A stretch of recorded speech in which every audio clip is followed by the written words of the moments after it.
I was staring at the fine notice taped to my front door when I felt my blood pressure spike to dangerous levels, which was exactly the opposite of what my doctor had prescribed the hot tub to prevent.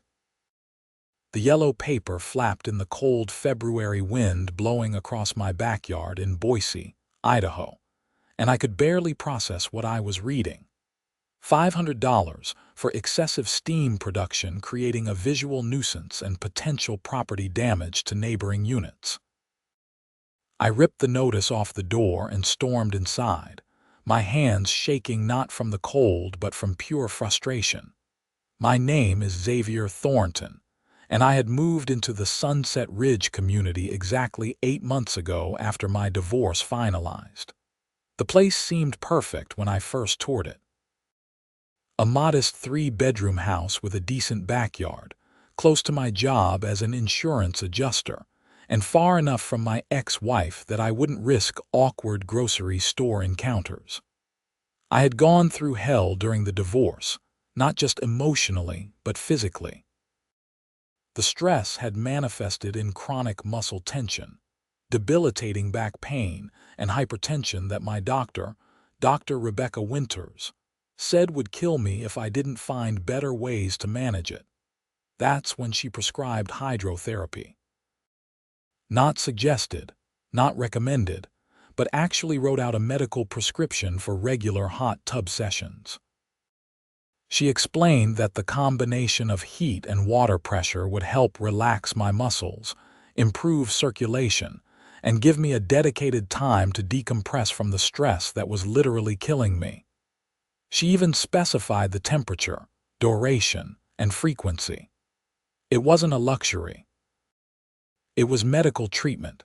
I had saved up for 3 months to afford a quality therapeutic hot tub. I researched models, consulted with medical supply companies, and finally settled on a thermospas model designed specifically for therapeutic use. It cost me nearly $8,000, but Dr. Winters insisted it was essential. I had it installed in November, right before the Idaho winter really kicked in, and I had been using it religiously every evening as prescribed. Now, standing in my living room with this ridiculous fine in my hand, I felt like I was going to explode. I grabbed my phone and called the HOA office immediately. A woman answered on the 3rd ring. Sunset Ridge HOA, this is Patricia speaking. Hi, Patricia. This is Xavier Thornton from 847 Meadowlark Drive. I just found a $500 fine taped to my door about steam from my hot tub, and I need to speak with someone about this immediately. Oh, Mr. Thornton. Her voice dropped, becoming almost sympathetic. Yes, I'm aware of your situation. The complaint was filed by our HOA president, Karen Daniels. She lives 2 houses down from you. Of course, her name was Karen. I almost laughed at the cliché of it all.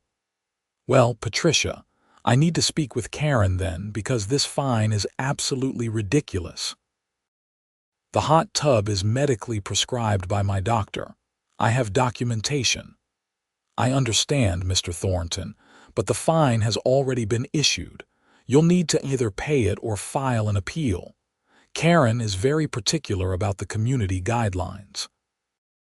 She mentioned that the steam from your hot tub has been visible from her property, and she believes it's affecting her outdoor furniture.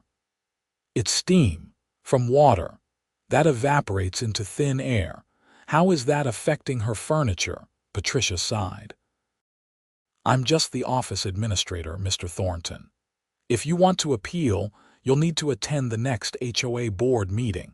It's scheduled for next Thursday at 7 p.m. at the community center. I'll be there, I said, probably more aggressively than I should have, and hung up. I spent the rest of that evening researching HOA laws in Idaho, tenant rights, and medical accommodation requirements. The Americans with Disabilities Act came up repeatedly in my searches. If my hot tub was a medical necessity, which it absolutely was, then the HOA might be required to provide reasonable accommodation. I wasn't an expert, but I knew enough about the law from my job to recognize that they might be on shaky legal ground. The next morning, I called Dr. Winter's office and explained the situation. She was appalled. "Xavier, this is absolutely a medical necessity. Your blood pressure has improved significantly since you started the hydrotherapy. Your muscle tension is down. You're sleeping better. This isn't optional treatment. Can you write me a letter? Something official that I can present to the HOA board?" "I'll do better than that. I'll write a detailed medical prescription letter and I'll include the specific therapeutic requirements. If they continue to push back, I'll testify at their meeting if necessary." Dr. Winters was incredible.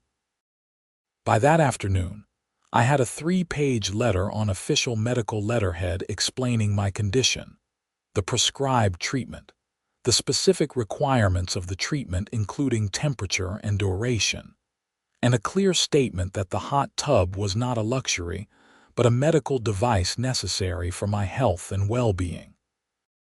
Armed with this documentation, I felt more confident going into Thursday's meeting. I had no idea what I was walking into. The Sunset Ridge Community Center was a small building near the entrance of our neighborhood, mostly used for yoga classes and book clubs. When I arrived Thursday evening, I was surprised to see about 30 people already seated in folding chairs facing a long table at the front of the room. Karen Daniels sat in the center chair, flanked by 4 other board members I vaguely recognized from around the neighborhood. Karen was exactly what you'd imagine. Mid-40s, perfectly styled blonde hair with expensive highlights, wearing a cream-colored blazer that probably cost more than my monthly mortgage payment.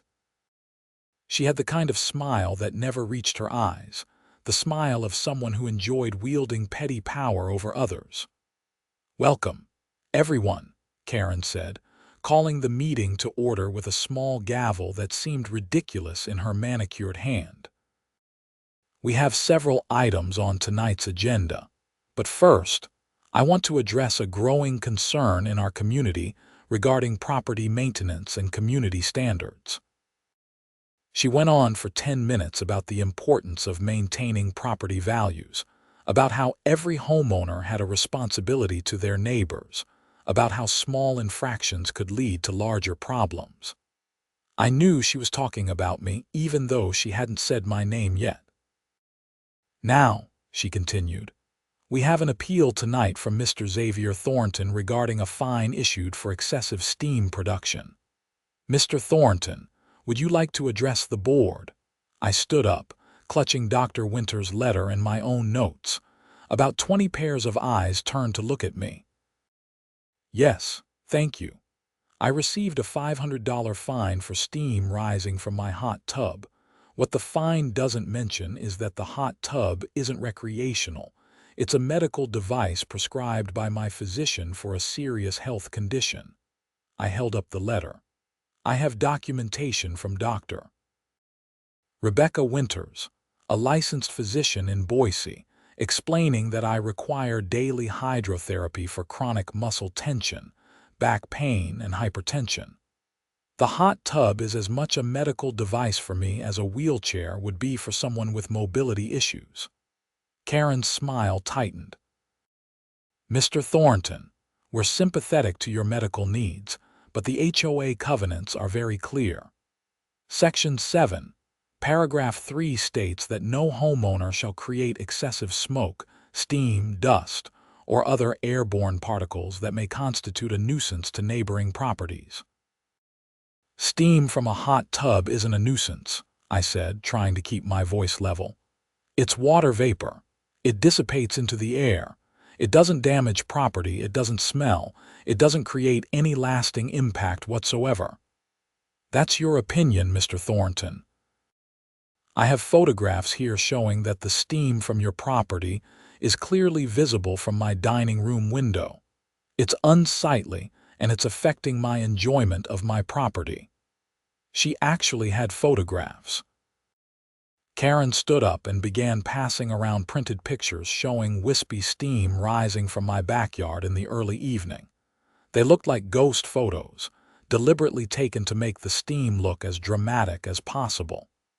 These were taken at 6:30 p.m. over the past 2 weeks, Karen continued. As you can see, the steam is quite substantial. Several neighbors have complained to me privately about it as well. Can those neighbors identify themselves? I asked, looking around the room. No one raised their hand. A few people suddenly found their shoes very interesting. Regardless of whether others speak up tonight, the complaints exist and they're valid, Karen said. The HOA board takes all complaints seriously. And I take my health seriously, I countered, my frustration building. This isn't about aesthetics or property values. This is about a medical treatment that my doctor says I need daily. I'm happy to share the full medical documentation with the board. One of the other board members, a man in his 60s with a kind face, spoke up. May I see the doctor's letter? I walked forward and handed him the letter. He read it carefully, his expression growing more concerned as he went. He passed it to the woman next to him, who also read it with furrowed brows. When it finally reached Karen, she barely glanced at it before setting it down. This doesn't change the covenant violation, Mr. Thornton. Medical necessity or not, you're still creating a nuisance. Perhaps you could use the hot tub less frequently, or only during times when the temperature differential wouldn't create as much steam. The prescription specifies evening use after work when I'm most tense, and it specifies daily use. I can't just ignore medical advice to satisfy an HOA aesthetic preference. Then perhaps you should consider whether this community is the right fit for your needs, Karen said, and there it was, the threat hanging in the air, comply or leave. The kind-faced board member, whose nameplate read Robert Mitchell, spoke up again. Karen, I think we need to consider the ADA implications here. If Mr. Thornton has a legitimate medical need, we may be required to provide reasonable accommodation. The ADA applies to public accommodations and employment, Robert, not HOA covenants, Karen said dismissively. Actually, the Fair Housing Act extends those protections to housing, including HOAs, I interjected. I had done my homework. If I have a disability that requires accommodation, and that accommodation is reasonable, the HOA is legally required to provide it. Karen's expression hardened. Mr. Thornton, are you threatening legal action against the HOA? I'm stating facts. I'm not looking for a fight. I just want to use my medically prescribed hot tub in peace. The room fell silent. Another board member, a woman named Sandra Pritchard according to her nameplate, finally spoke. I think we should table this discussion and consult with the HOA's attorney before making a final decision. This seems more complex than a simple covenant violation. Karen looked furious, but she was outnumbered. Fine. We'll table the discussion pending legal consultation, but Mr. Thornton, the fine stands until this is resolved. If you continue to use the hot tub, additional fines will be assessed. You can't be serious, I said. Section 11 of our covenants clearly states that violations continue to accrue fines until the violation is corrected. That's $50 per day. $50 per day. I did the mental math. If this dragged on for even a week, I'd owe over $800. If it went for a month, I'd owe over $1,500 on top of the initial $500. This is insane, I muttered, but Karen had already moved on to the next agenda item, something about holiday decoration restrictions. I sat through the rest of the meeting in a daze, my mind racing. After it adjourned, Robert Mitchell approached me in the parking lot. Mr. Thornton, I want you to know that not everyone on the board agrees with Karen's approach, he said quietly. I think she's overstepping here, and I think you have a legitimate case for medical accommodation. But Karen has a lot of influence and she doesn't like being challenged." "I gathered that," I said. "What do you suggest I do?" "Get a lawyer. A good one who specializes in housing discrimination. If the HOA's attorney tells Karen she's wrong, she might back down. But if you're on your own, she'll bury you in fines until you either pay up or move out." "How long has she been HOA president?" 3 years. "She moved here about 5 years ago after her divorce. Being HOA president became her whole identity. She's not a bad person necessarily, but she's inflexible and she takes any violation personally, like it's a challenge to her authority." Great. I had stumbled into a turf war with a middle-aged woman using HOA covenants as her weapon of choice. That night, I sat in my hot tub anyway. The water was exactly 102 degrees, as Dr. Winters had prescribed. The jets massaged my aching back muscles. Steam rose around me into the cold February night, disappearing into the darkness. This was medicine. This was keeping me healthy, and I'd be damned if I was going to let some power-hungry HOA president take it away from me. The next morning, I started calling attorneys. The first 3 I contacted didn't practice housing law. The fourth, a woman named Elizabeth Chen, specialized in fair housing cases. "This is exactly the kind of case I handle," Elizabeth said during our consultation.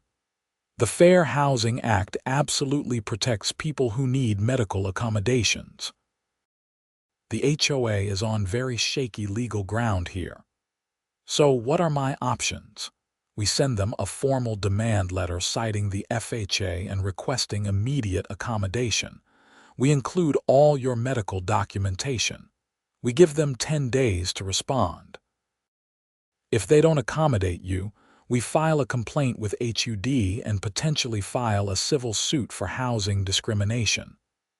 "How much is this going to cost me?" "My retainer is $3,000. If we end up in court, it could go higher. But here's the thing, if we win, and I believe we will, the HOA will likely be required to pay your attorney's fees. Housing discrimination cases include attorney fee provisions specifically to discourage this kind of behavior." $3,000 I didn't really have, but what choice did I have?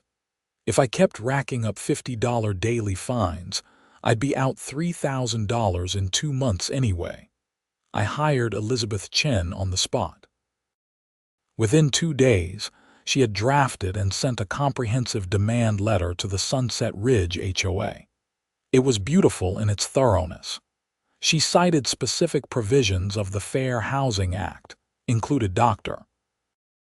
Winters' letter, included my medical records, and made it crystal clear that continuing to fine me for using a prescribed medical device constituted disability discrimination under federal law. The response came faster than I expected. 3 days later, I received a certified letter from the HOA's attorney, a man named Douglas Pritchard, who I realized with some amusement shared a last name with one of the board members. Nepotism alive and well in suburbia. The letter was not what I expected. Instead of backing down, it doubled down. The attorney argued that my hot tub use wasn't a reasonable accommodation because there were other treatment options available that wouldn't create steam visible to neighbors. He suggested I could use a heated indoor pool instead, or pursue other physical therapy options, or install an elaborate enclosure around my hot tub to contain the steam. I forwarded the letter to Elizabeth immediately. She called me within an hour, and I could hear the excitement in her voice. "Xavier, this is actually great for us. They just made several critical mistakes. First, they don't get to dictate what medical treatment your doctor prescribes. Second, requiring you to spend thousands more dollars on an enclosure or alternative treatments isn't reasonable. It's punitive. And third, Suggesting you use facilities not on your property fundamentally misunderstands what accommodation means. We're going to destroy them with this. So what's the next step? I'm filing a complaint with HUD today. I'm also going to send them one more letter giving them a final chance to back down before we file a federal lawsuit. Sometimes the threat of public record litigation makes people see reason. While Elizabeth worked the legal angles, my daily life became increasingly surreal. I continued using my hot tub every evening as prescribed, and every morning I would find a new notice on my door. $50. Another $50. The fines accumulated like snow in an Idaho winter. By the end of the first week after the board meeting, I owed $1,150 in HOA fines. I didn't pay them. Elizabeth advised me to document everything but not to pay a cent until we had a resolution. Then things got weird. I came home from work one Tuesday to find Karen Daniels standing in my backyard taking photographs of my hot tub. She had let herself through my back gate without permission. "What are you doing?" I called out, walking quickly across my yard toward her. "Documenting the violation," she said calmly, continuing to snap photos with her iPhone. "You're trespassing.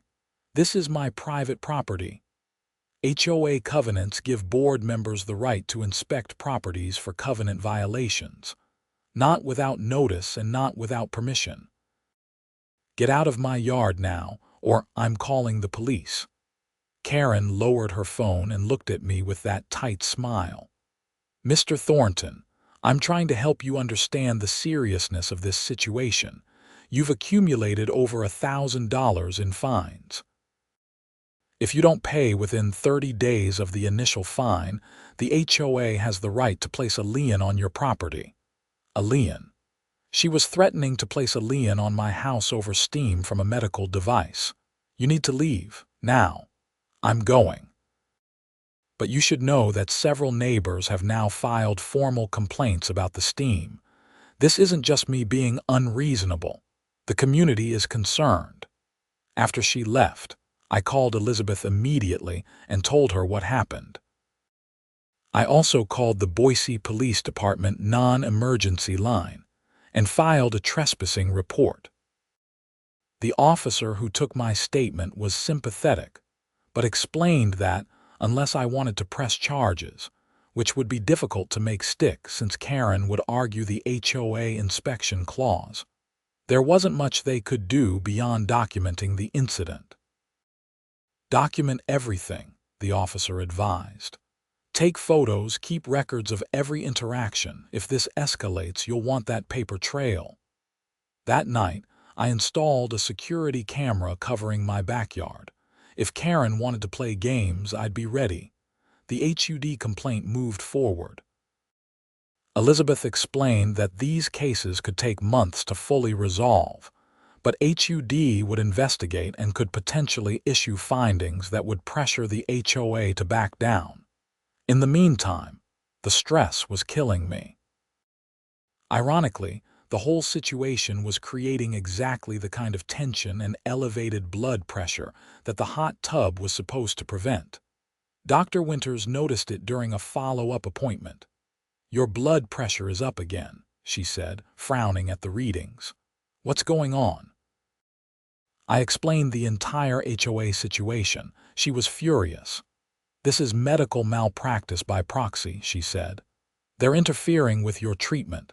Xavier, I'm serious when I say this stress could lead to a cardiac event. You're at risk." "What can I do? I can't just move. I can't afford to move." "Let me write another letter, a stronger one, and I want you to keep using that hot tub every single day.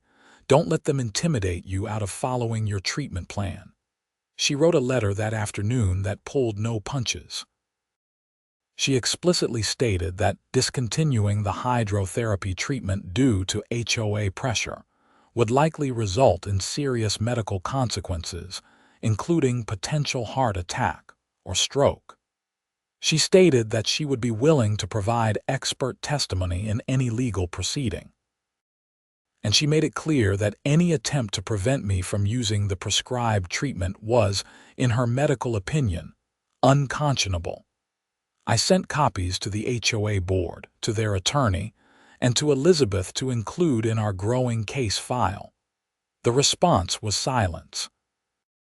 Days passed with no word from the HOA beyond the daily fine notices that kept appearing on my door. Then, 2 weeks after the initial board meeting, I received a notice that the HOA was calling a special emergency meeting to address ongoing covenant violations and community safety concerns. The meeting was scheduled for the following Monday evening. "They're trying to intimidate you," Elizabeth said when I called her. "They're going to pack the meeting with people Karen has gotten riled up about the steam issue. It's a pressure tactic." Should I even go? Absolutely. I'm coming with you, and we're going to make it very clear that this has now escalated to a federal fair housing complaint. Sometimes putting everything on the record in a public meeting is exactly what we need. Monday evening arrived cold and cloudy, threatening snow. I drove to the community center with Elizabeth following in her own car. The parking lot was already full when we arrived. Apparently, the steam from my hot tub had become the most exciting thing happening in Sunset Ridge. Inside, the room was packed. There had to be 50 people crammed into a space designed for 30. Karen sat at the board table looking triumphant, like she had already won. "Let's begin," Karen said, gaveling the meeting to order. "Thank you all for coming on short notice. We're here tonight to address a serious and ongoing violation that's affecting multiple neighbors and the overall quality of life in our community." She proceeded to present what can only be described as a prosecutorial case against me and my hot tub. She had prepared a PowerPoint presentation. A PowerPoint about steam. The slides showed photographs of my backyard at various times of day, always with wispy steam rising from the hot tub. She had charts showing the frequency of steam events over the past 3 weeks.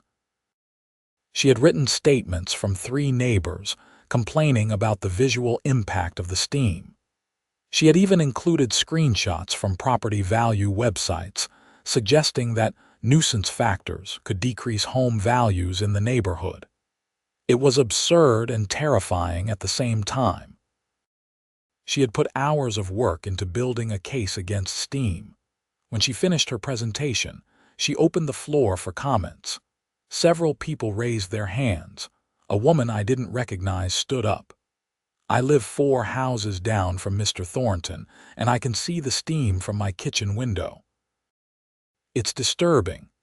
I moved to Sunset Ridge for peace and quiet, not to have my view obstructed by someone's hot tub." An older man spoke next. "I'm concerned about the moisture. All that steam has to go somewhere. What if it's causing mold problems in nearby homes? Has anyone tested for that?" I sat there listening to this cascade of complaints about something so utterly harmless that I felt like I was losing my mind. These were adults, educated people with jobs and families, and they were seriously arguing that steam from water was destroying their lives. Finally, Elizabeth stood up. "May I address the board?" Karen looked suspicious. "And you are Elizabeth Chen, attorney representing Mr. Thornton. I'd like to provide some important context that seems to be missing from tonight's discussion. We're not here for legal arguments. This is an HOA meeting for community members. And Mr. Thornton is a community member who has been subjected to over $2,000 in fines for using a medical device prescribed by his physician. I think the community deserves to know the full story." The room went silent. Karen's face flushed red. "Miss Chen, you're out of order." "Actually, I'm not. This is a meeting open to community members, and I'm here representing a community member who is being systematically harassed for treating a medical condition. The Fair Housing Act protects people with disabilities from exactly this kind of discrimination, and the HOA is currently the subject of a federal fair housing complaint. Gasps rippled through the room. Several people started whispering to each other. "That's enough," Karen said, raising her voice. "You're disrupting this meeting." "No, what's disrupting this community is an HOA president who is more concerned with her view than with a neighbor's health and well-being. Mr. Thornton has a serious medical condition. His doctor has prescribed daily hydrotherapy. He has provided extensive medical documentation.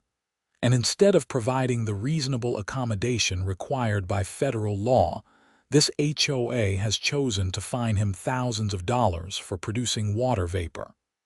Robert Mitchell, bless him, spoke up. "Karen, I think we need to hear this. If we're facing a federal complaint, the whole board needs to know about it." Karen looked like she wanted to explode, but she was outnumbered. "Fine, say your piece." Elizabeth pulled out a folder and began distributing copies of key documents to the board and several audience members.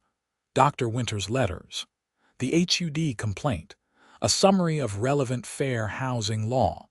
"The law is clear," Elizabeth explained.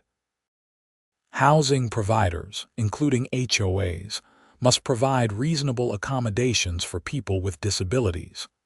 Mr. Thornton's hypertension and chronic pain qualify as disabilities under the FHA. His hot tub is not a luxury. It's a medical treatment device. The steam it produces is an unavoidable byproduct of the treatment. The HOA cannot require him to discontinue his medical treatment simply because some neighbors find the steam aesthetically displeasing. What about reasonable alternatives?" Someone from the audience called out. "Can't he use the hot tub less often or build an enclosure?" "His doctor has prescribed daily evening use," Elizabeth responded. "Mr. Thornton doesn't get to negotiate with his medical treatment any more than a diabetic gets to negotiate with their insulin dosage. As for an enclosure, requiring him to spend thousands of additional dollars to accommodate the HOA's aesthetic preferences isn't reasonable. It's punitive." Karen finally spoke up, her voice tight with barely controlled anger. "This isn't about aesthetics. This is about community standards that everyone agreed to when they bought their homes. Community standards cannot override federal law," Elizabeth said simply. "If those standards discriminate against people with disabilities, those standards are illegal." The room erupted in competing conversations. Some people seemed swayed by Elizabeth's arguments. Others looked angry, as if I had somehow personally victimized them by having a medical condition. Karen tried to regain control of the meeting with her gavel, but it took several minutes for the room to quiet down. When order was finally restored, Robert Mitchell made a motion. "I move that we suspend all fines against Mr. Thornton pending a full legal review of our obligations under the Fair Housing Act." "Second," Sandra Pritchard said immediately. Karen looked stunned. "This is highly irregular. We have procedures for these things." "And we're following them," Robert said. "I'm calling for a vote. All in favor of suspending the fines." 3 hands went up. Robert, Sandra, and another board member I didn't know. Opposed, Karen and 1 other board member raised their hands. "Motion passes 3-2, Robert said. "The fines are suspended." I felt a wave of relief wash over me. It wasn't total victory, but it was something. Karen gathered her papers stiffly. "This meeting is adjourned," she said, and walked out of the room without another word. Afterwards, several neighbors approached me. Some were apologetic, saying they hadn't realized it was a medical issue. Others were still hostile, muttering about property values and special treatment. One woman, who introduced herself as Margaret from 3 streets over, actually shook my hand. "I have rheumatoid arthritis," she said quietly. "I use a hot tub too, in the winter especially. If they can do this to you, they can do it to any of us. Thank you for fighting back." That conversation stayed with me. This wasn't just about me anymore. It was about setting a precedent. If the HOA could fine me for using a medical device, what would they do to someone who needed a wheelchair ramp that wasn't aesthetically consistent with the neighborhood? What about someone who needed a service dog despite a no pets policy? Over the next few weeks, things were relatively quiet. The daily fines stopped, which was a relief for my bank account if not my stress levels. But I knew Karen hadn't given up. People like her didn't give up. They just regrouped. I was right. In early March, I received a formal notice that the HOA board was proposing an amendment to the community covenants. The amendment would ban all outdoor hot tubs and spas unless they were fully enclosed in structures that prevented any steam or vapor from being visible from neighboring properties. The amendment was clearly targeted at me, but it was worded broadly enough to affect anyone who had or wanted a hot tub. And the devious part was that it would be put to a vote of all homeowners in the community. Karen was going to the people, trying to turn the entire neighborhood against me. Elizabeth read the proposed amendment and laughed, though it wasn't a happy laugh. She's actually making this easier for us. She's created evidence of retaliatory behavior. The timing of this amendment, right after the medical accommodation request, makes her intent crystal clear. But what if the amendment passes? What if the majority of homeowners vote for it? Doesn't matter. Federal law trumps HOA covenants. Even if they pass this amendment unanimously, they still can't enforce it against you because enforcement would violate the FHA. But it'll be great evidence in our case that the HOA is acting in bad faith. The vote was scheduled for mid-April, giving homeowners 6 weeks to review the amendment. In the meantime, Karen went on a campaign blitz. She sent multiple emails to the community listserv about the importance of property values and maintaining community standards. She organized coffee meetings to discuss community concerns. She even had yard signs made that said, "Protect Sunset Ridge," as if my hot tub was some kind of invading army. I tried to counter with my own outreach. I sent polite emails to neighbors explaining my medical situation. Robert Mitchell and Sandra Pritchard sent emails to homeowners expressing concerns about the legal and ethical implications of the proposed amendment. Margaret, the woman with rheumatoid arthritis, sent a passionate email about disability rights and community inclusion. But Karen was relentless. She framed the entire debate as being about property values versus one person's selfish desire to ignore community rules. She never mentioned my medical condition in her public communications, which was clever. She made it seem like I was just a rule breaker who wanted special treatment. The HUD investigation was ongoing, but these things moved slowly. Elizabeth filed additional documentation showing the proposed amendment as evidence of retaliation, but we wouldn't get any findings from HUD for months. Then, in late March, something happened that changed everything. I came home from work on a Thursday evening to find an ambulance and a police car in front of Karen's house. Neighbors stood in small clusters on the sidewalk watching as paramedics brought someone out on a stretcher. I felt a cold dread in my stomach. Later that evening, Robert Mitchell called me. "Xavier, I wanted you to hear this from me. Karen collapsed at home this afternoon. They think it was a stroke. She's at St. Alphonsus Regional Medical Center. It's serious." I felt awful. Despite everything Karen had put me through, I didn't want this. No one deserved that. Is she going to be okay? Too early to tell. But I wanted you to know because it's going to impact the HOA board situation. Karen obviously won't be able to fulfill her duties as president while she's recovering. The board is meeting tomorrow night to discuss interim leadership. The next evening's emergency board meeting was somber. They appointed Sandra Pritchard as acting president. She immediately moved to table the vote on the hot tub amendment indefinitely. "We need to focus on supporting Karen and her family right now," Sandra said. "And frankly, we need to take a hard look at our priorities as a board. Robert and I have been discussing the fair housing issues Mr. Thornton raised, and we believe we've been heading down a wrong path. It felt strange to win, if you could call it that, because of someone else's tragedy. I didn't feel victorious. I felt exhausted and sad." Over the next week, I learned more about Karen's condition. The stroke had been severe. She would survive, but her recovery would be long and difficult. She would need extensive rehabilitation. Ironically, her doctors recommended hydrotherapy as part of her physical therapy regimen. Sandra Pritchard called me directly one afternoon. "Xavier, I want to apologize on behalf of the board. We got caught up in Karen's crusade and lost sight of what's actually important. We should have accommodated your medical needs from the beginning. Can we start over?" "I'd like that," I said honestly. She proposed a simple solution.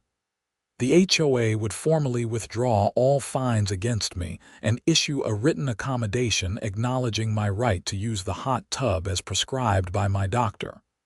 In exchange, I would withdraw the HUD complaint. "I need to talk to my attorney," I said. Elizabeth was cautiously supportive. "It's a good offer. You'd get what you need and you'd avoid months or years of litigation. But I want everything in writing, and I want the accommodation to be permanent, not subject to future board whims." We negotiated the details over the next week. The final agreement was comprehensive. The HOA acknowledged that my hot tub was a medical device and that steam production was an unavoidable aspect of its prescribed use. They agreed that no current or future board could fine me or restrict my use of the hot tub based on steam production. They withdrew all previous fines totaling $2,300, and they paid my attorney's fees of $3,400.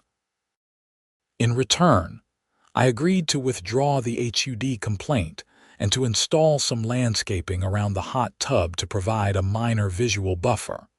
Though the agreement specified this was voluntary and aesthetic, not a requirement for using the tub. I signed the agreement in early April. For the first time in 2 months, I sat in my hot tub without the weight of fines and legal battles hanging over my head. The water was exactly 102 degrees. The jets massaged my back. Steam rose into the evening air. It was just medicine doing what medicine was supposed to do. A few weeks later, I visited Karen in the hospital. She was in a rehabilitation facility by then, working with physical therapists to regain her speech and mobility. When I walked into her room, she looked at me with an expression I couldn't quite read. Surprise, maybe, and something else. "Shame, perhaps, Xavier," she said slowly. The stroke had affected her speech, making the words come out labored. "You came. I wanted to see how you're doing. I heard the recovery is going well." "Slow," she said. "Everything is slow now." We sat in silence for a moment. Then Karen spoke again with obvious effort. "I'm sorry. For everything, I was wrong. Water under the bridge," I said, though we both knew it wasn't quite that simple. "The therapist has me doing water therapy," Karen continued. "Hot water for my muscles, I understand now." I nodded. "It helps, doesn't it?" "Yes," she said simply. We talked for a few more minutes, keeping it light. When I left, I felt something I hadn't expected. Closure, maybe. Or just the recognition that people are complicated, that even when they do hurtful things, they're still people who can change and grow. By May, life in Sunset Ridge had returned to normal. The amendment to ban hot tubs died quietly, never brought to a vote. Sandra proved to be a fair and reasonable HOA president, focusing on actual community needs like road repairs and common area maintenance, rather than policing steam. Karen eventually returned home, months later, after extensive rehabilitation. She stepped down from the HOA board permanently, focusing on her recovery and her family. I would see her sometimes walking slowly around the neighborhood with a cane, working to rebuild her strength. We'd wave to each other. Once, she stopped to chat briefly about the weather, about the flowers blooming in my front yard. Normal neighbor conversation, free of conflict or tension. My blood pressure stabilized. My back pain diminished. Dr. Winters was pleased with my progress and noted that the hot tub therapy was clearly working as intended. I even made some friends in the neighborhood. Robert Mitchell and his wife invited me over for dinner. Margaret and I formed a small support group with a couple other neighbors who had chronic health conditions, sharing resources and supporting each other through medical challenges. Sandra asked me to serve on a new HOA committee focused on updating the community covenants to ensure they complied with federal disability law. Through all of it, I used my hot tub every single evening. The steam still rose into the Idaho sky. Some nights it was barely visible, the temperature and humidity just right. Other nights, especially the cold ones, it billowed dramatically, creating clouds of water vapor that drifted across my yard and disappeared into the darkness. No one complained. No one fined me. It was just steam. Just water finding its way back to the air. Just medicine doing its quiet work. Looking back on those few months, I learned something important about standing up for yourself, about knowing when something is worth fighting for. The easy thing would have been to pay the fines, to stop using the hot tub, to avoid conflict with the HOA. But it wasn't just about me. It was about the principle that people with medical needs deserve accommodation, that health and well-being matter more than aesthetic preferences, that communities should support their members rather than punish them for circumstances beyond their control. The whole experience cost me thousands of dollars in legal fees, countless hours of stress, and more than a few sleepless nights. But it also gave me something valuable.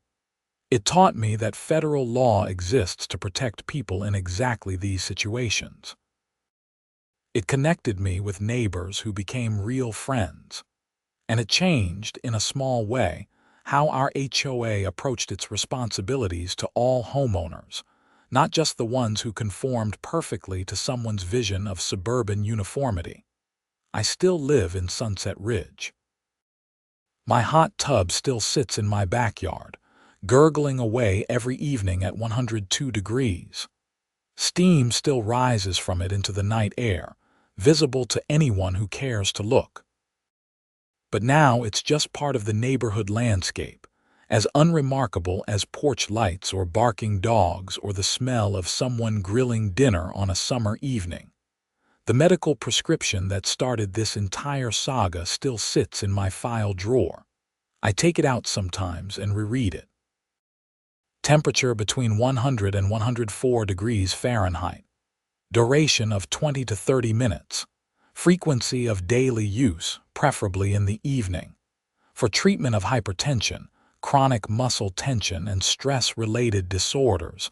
Such simple words, such ordinary medical care. And yet those few typed lines on prescription paper had been enough to trigger a cascade of absurdity, to reveal both the petness and the compassion that exist in any community, to test the limits of what one person could endure in defense of something essential. My health is better now than it's been in years. My blood pressure is consistently normal. My back pain is manageable. I sleep through the night.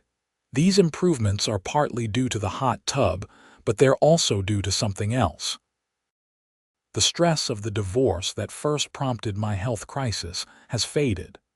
The acute anxiety of being targeted by my HOA has resolved.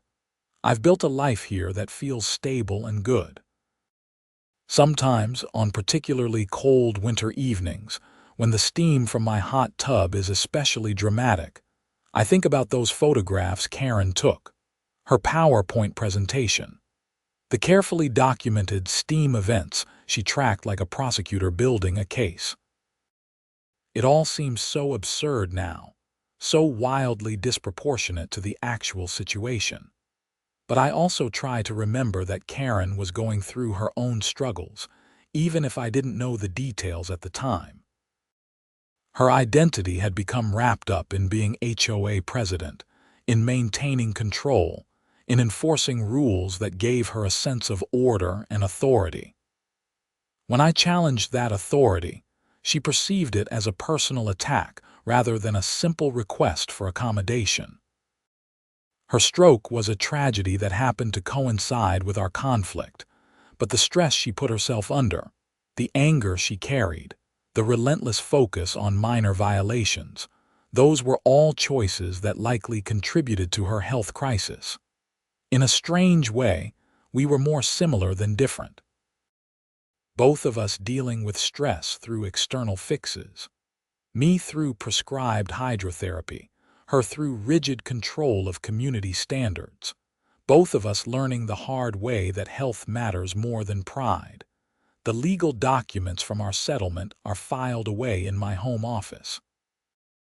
The HUD complaint was officially withdrawn with prejudice, meaning it can't be refiled. The HOA's written accommodation is recorded in the community records, protecting not just me but potentially other homeowners with medical needs in the future. Elizabeth Chen's invoice, marked paid, represents the cost of fighting for something that should never have required a fight. I learned something else through this experience. Community doesn't happen by accident, and it doesn't come from enforcement of covenants or fines for minor infractions. Real community comes from people choosing to support each other, to accommodate each other's needs, to extend grace and understanding even when it's inconvenient. Sunset Ridge is a better place now, I think. Not because the lawns are perfectly manicured, or because no steam rises from hot tubs, but because we learned collectively that people matter more than aesthetics. The committee I serve on has recommended several covenant revisions to ensure better compliance with disability laws and to remove unnecessarily restrictive provisions that serve no real purpose beyond giving someone like Karen ammunition for petty enforcement. On warm summer evenings, I sometimes leave my hot tub cover off and just let it sit under the stars. No one uses it those nights. The water stays hot and clean, waiting for the fall temperatures when I'll resume my regular evening therapy. But even on summer evenings, there's a tiny amount of steam that rises from the surface, barely visible, catching the light from my back porch. That whisper of steam is a reminder, a symbol of the battle fought and won. A testament to the importance of standing up for yourself when you know you're right. A marker of the point where federal law met neighborhood politics and where health triumphed over aesthetics. My neighbors walk by and wave. Kids ride their bikes down the street. People walk their dogs and chat over fences about ordinary things like weather and sports and weekend plans. The community moves on, as communities do, each day bringing new small dramas and new small joys. And every evening, as the sun sets behind the mountains west of Boise, I step into my hot tub, feel the warm water envelope my tired muscles, and let the day's stress melt away. Steam rises around me, carrying with it the heat and the tension, dispersing into the cool Idaho air and disappearing like it was never there at all. That's what steam does. It rises and vanishes, leaving no trace, causing no harm, simply part of the natural cycle of water and air and temperature. It took a federal fair housing complaint, thousands of dollars in legal fees, and months of conflict for my HOA to learn what anyone could have understood from the beginning. but we got there eventually. Through persistence, through documentation, through the application of law designed to protect people like me from exactly the situation I faced. The system worked, even though it shouldn't have been necessary for the system to get involved at all. Now, when I talk to people about my experience, I always emphasize one thing: know your rights. If you have a medical need that requires accommodation, whether it's a hot tub or a ramp or a service animal or anything else, you have federal law on your side. HOAs can be intimidating with their fines and their meetings and their official-looking notices, but they're not above the law. Don't let them bully you into abandoning medical care or making your health secondary to their aesthetic preferences. And maybe just as importantly, if you're on an HOA board, remember that you're dealing with real people facing real challenges. Before you issue that fine, before you enforce that covenant, ask yourself if what you're doing serves any meaningful purpose beyond exercising authority. Ask yourself if you're solving a real problem or just imposing your preferences on someone else's life. The steam still rises from my hot tub. It probably always will, for as long as I live here and use this medical device that has become such a normal part of my daily routine. But now it's just steam. Not a violation, not a nuisance, not a threat to property values or community standards, just water vapor rising into the evening air, a visible sign of healing happening one hot bath at a time.